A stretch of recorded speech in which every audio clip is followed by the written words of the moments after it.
அப்பா நான் தான் உனது தந்தை என்றும் நீதான் என் பிள்ளை என்றும் உரிமையோடு அழைப்பதற்கு கொடுத்து வைக்காத பாவியாகிவிட்டேன் தாயா செல்வோம். அப்பா ஏன்னா நான் சென்று வளர்ந்த இடம் அப்பேற்பட்ட இடத்தை நான் போய் வளர்த்துட்டேன். நான் பெற்ற பிள்ளைய உன்னை ஒரு ஊரு பிள்ளையாக நினைத்து நான் வளர்த்தேன் தாயா ராஜா. நல்லா அப்பா ஒரு கருத்தப்பா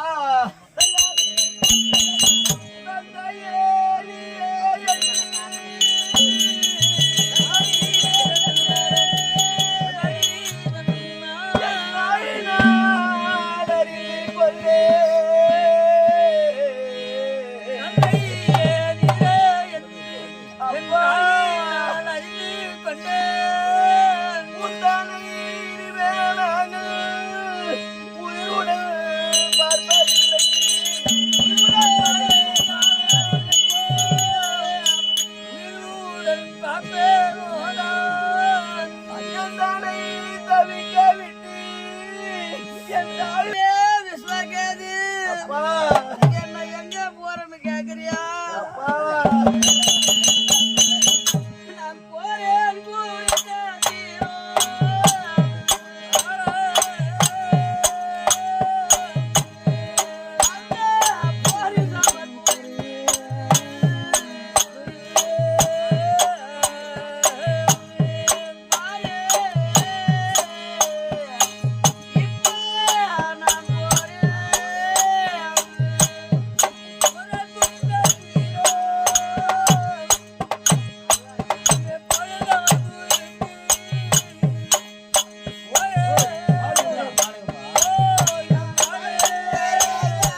அதில் வானத்தை தான் பூமியோ பார்க்கும்போது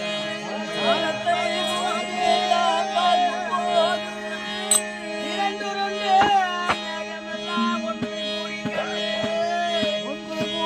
அதில் சிறிதுள்ளே பெருவெல்லாம் பெருகு ஓட அதில் மலைகள் வந்து தன் மலையை வீச அதில் சொந்தம் என்ன பந்தம் என்ன சொல்வாய் கண்ணு.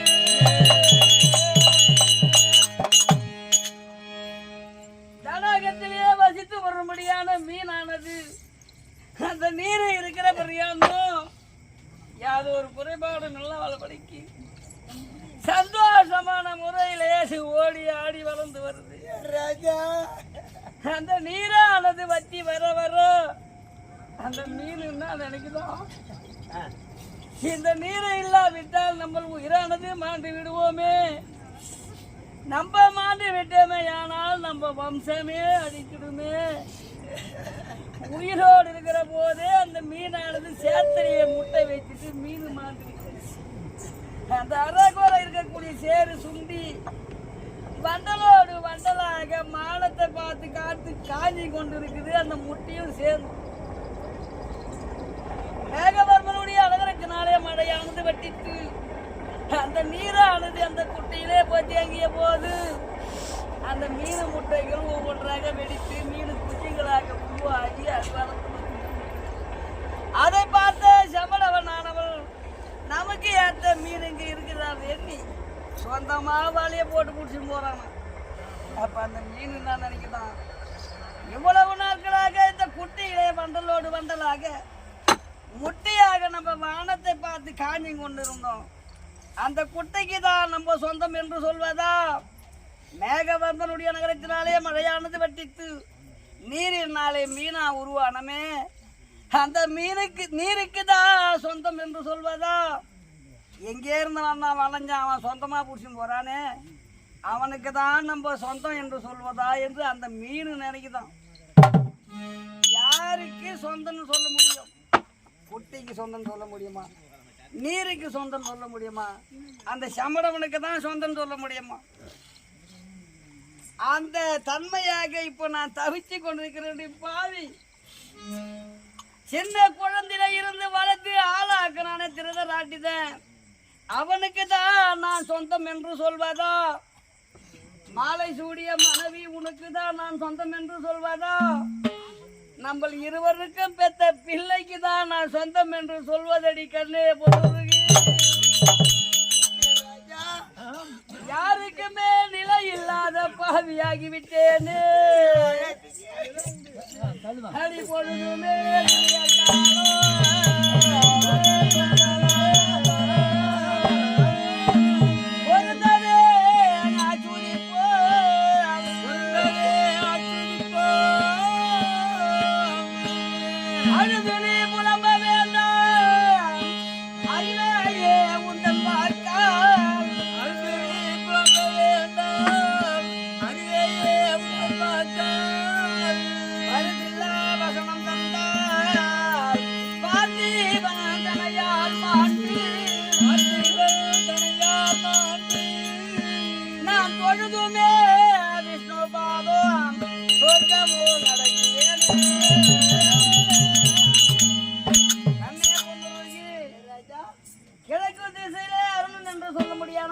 சூரிய பகவான் நானவன் உதயமாவதற்கு முன்பாக அவரமாகிய குருச்சேத்திர பூமிக்கு நான் போக வேண்டும் கண்ணே.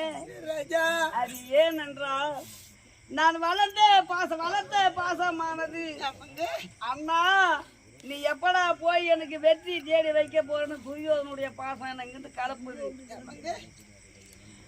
அமரமாகிய குருச்சேத்திர பூமியிலே என் உடன் பிறந்த தம்பி ஆகிய எங்க அர்ஜுனன் நானவன் நான் தான் அண்ணன் என்று அவனுக்கு அறியா வண்ணமாக.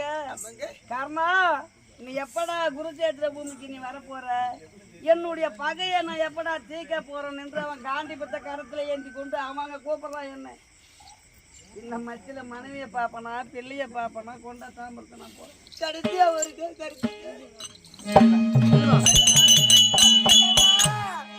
எனக்கு ஒரு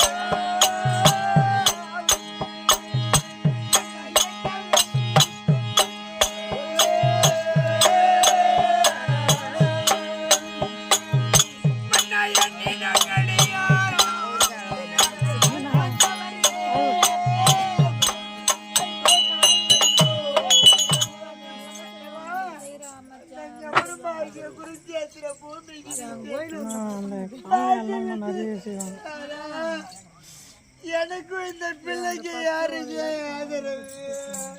கண்ணே பொண்ணுருவி அடி போசைது நான் மாடிந்தா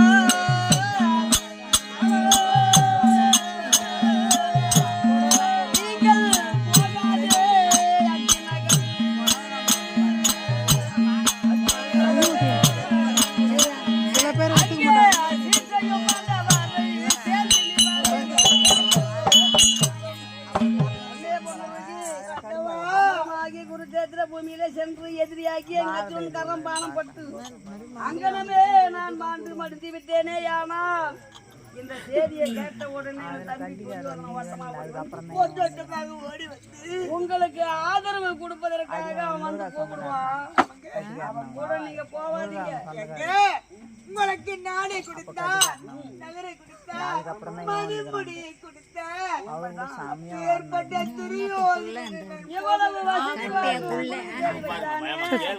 எங்களுக்கு ஆதரவு கொடுக்க மாட்டார்களா என்று நீ கேக்குற. அவன் ஆதரவு கொடுப்பான்.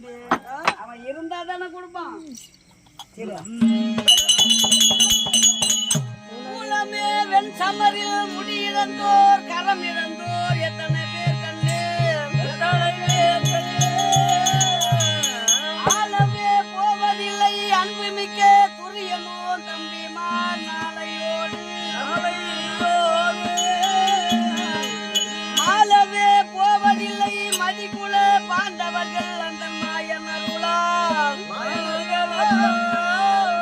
நான் மீளவே போவதில்லை வெண் சமரில் மேன்மையுடன் பாண்டவரை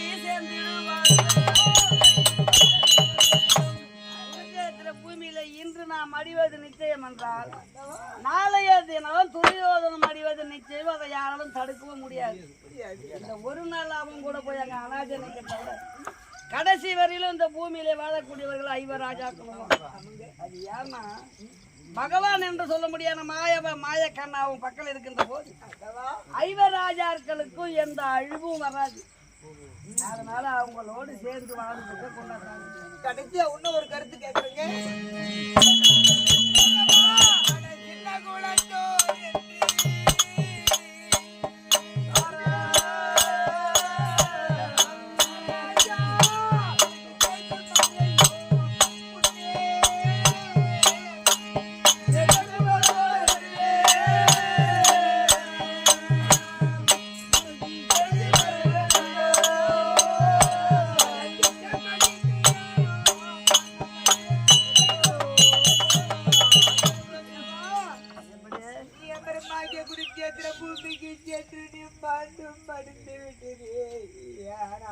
ஆமா, நானும் இந்த பிள்ளைய அந்த குடிசையில இருந்து அந்த தெருவிதிலே போகின்ற போது குலத்தோன் மனைவி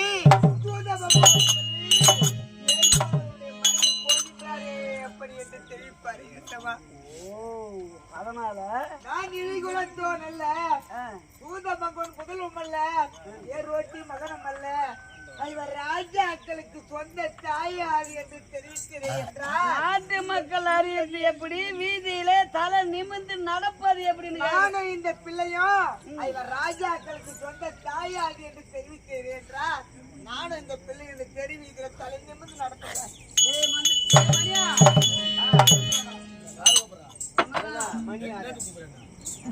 ஏந்து வேண்டாம் மலை ஓதி போற மாட்டேன். என் மனைவி என்ன கேட்டா தெரியுமா? டேய் இங்க வாடா, நான் சொல்றேன் போய் கேக்குறப்ப அவரமாகிய குருஜேத்திர பூமியில சென்று நீங்க செத்தா கூட சாவுங்க, அதுக்கெல்லாம் நான் அழுவல. உன்னை விட்டு பிரிந்த முதல் கொண்டு இழுகுலத்தான் மனைவி என்று தான் நான் பேர் எடுத்துக்கிறேன் நாட்டுல. ஆனா இப்பதான் தெரியும் நீ இழுகுலத்து மன்னன் அல்ல, மதிய ஆகிய சந்திர குலத்துல பிறந்திருக்கக்கூடிய மகாராஜா கர்ண மகாராஜா. இப்பதாங்க தெரியும் உனக்கு எனக்கு தான் இரவு நேரத்துல. ஆனா நாட்டு மக்கள் எது அது தெரியுது எப்போ வீதியில கர்ண மகாராஜன் மனைவி பொன்னூரி அம்மா ராணி அம்மா போறாங்க பாரு அப்படின்னு தலை நிமிர்ந்து நடக்கிறது எப்படி?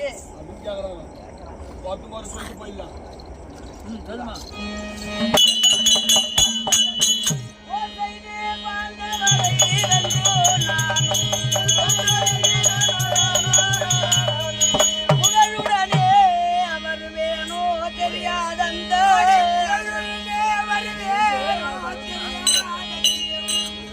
வீரமுள்ள காந்திபதியும் கனவு பட்டு நான் சிதறிடவே புனிதனிலே விழுந்த போது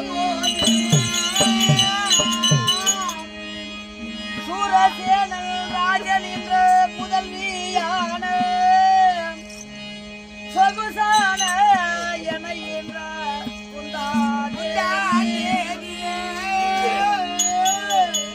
அவள் மாரடித்து என் மீதில் அழுவாடப்போ மணிகுலத்தான் என்று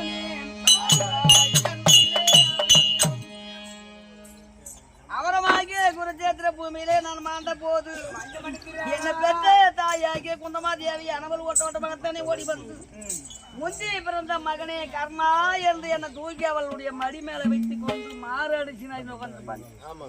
அப்ப இந்த குழந்தைகளுடைய கருத்தை பிடிச்சு நேரா குருச்சேத்திர போ நேரா போயிட போறேன். போற வழியில நாட்டார் கடைகள்ல வெங்காய தக்காளி விற்பாங்க. எப்பவுமே கிராமத்துக்கு விற்கிறாங்க வெங்காய தக்காளிடா பதார்த்தம் எல்லாத்தையும் தான் விற்கிறாங்க. காரு வெங்காயமா பார்த்து ஒரு 2 வெங்காயம் வாங்கிக்க போதும். எதுக்குங்க? ஏன்னா ஏன் இதெல்லாம் சொல்றேன்னா கணுக்குட்டி உயிரோடு இருக்கும் போது அந்த மாடு கை மேல பால் கறக்கல. கணுக்குட்டி செத்துட்ட போது அது கறக்குதுன்னு என்ன நிச்சயம்? ஆம்படியா நான் உயிரா இருக்கும் போதே பார்த்துட்ட மனைவனுடைய பாசத்தை. நான் செத்த போது நீ அழுவுறன்னு பாத்துங்கிறனா இருந்தாலும் ஊர்ல இருக்கிறவங்க மெச்சுக்கிறேன்டா. அதுக்குதான் இந்த உதாரணம் சொல்றேன். அந்த காரு வெங்காயத்தை வாங்கி இப்பதான் நீங்க கட்சிப்பு வச்சுக்கிறீங்க பாரு. கட்சிப்புல அந்த வெங்காயத்தை வச்சு பஞ்சா நசுக்கி இடுப்புல சொல்லிக்க. இந்த குழந்தை கையை பிடிச்சி நேரா குருச்சேத்திரம் போயின்னு எங்க அம்மா தூக்கி வைக்கணும் அழுதுன்னு உட்காந்துருப்பாங்க. அப்ப அந்த கட்சி பேத்து 2 கண்ணையும் ஒத்திக்கணும்னா வெங்காயம் சாறு பட்ட உடனே கண்ணுல இருந்து தண்ணி தன்னாலே வரும். அது வரலையா தேனம் தாடிக்கு கண்ணுல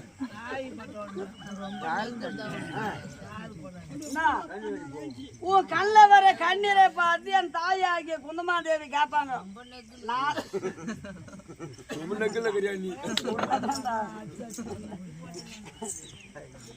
எங்க அம்மாவை அதை கேட்ட போது நான் தான் என் பிள்ளைய பறி கொடுத்துன்னு ஐதுன்னு உட்காந்துங்கிறம்மா.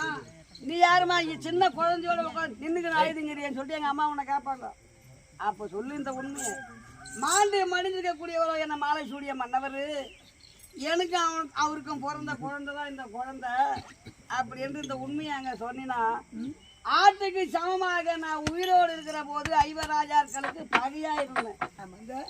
இந்த ஆடானது அமர்கலத்திலே மாண்ட போது இந்த குட்டியால ஒரு வந்துடும் உனக்கு அவங்க. அதான் சொல்லுவாங்க ஆடு பாக்க குட்டியானது வருது இல்லையா?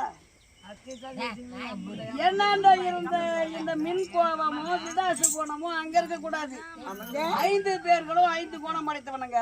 அவனுக்கு காலா இல்லை இந்த வேலைய நீ கையால செஞ்சு கொண்டு அங்கேயாவது ஒழுங்கா இந்த போலீஸ் கொண்டா சரி